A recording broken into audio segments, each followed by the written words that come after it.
This tiny ESP32-C3 may be a better buy than the classic Arduino Nano.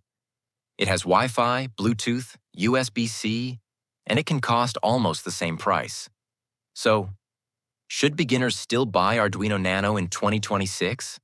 Today, I'm comparing these two real boards I own: Arduino Nano and ESP32-C3 SuperMini. No hype, no nonsense. Just the honest truth for beginners. First, look at the size. The ESP32-C3 is much smaller. That makes it great for compact DIY projects, robots, wearables, sensors, or hidden builds. The Nano is bigger, but easier to prototype because of the longer pin layout.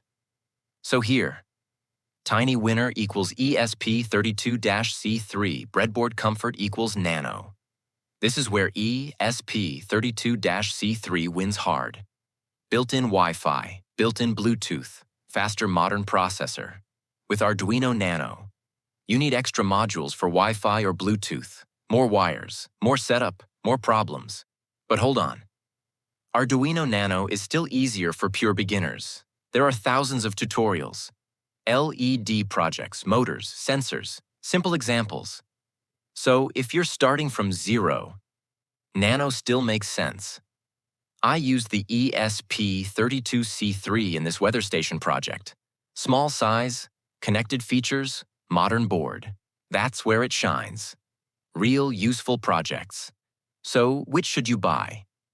If you only want to learn electronics basics, Arduino Nano is still great.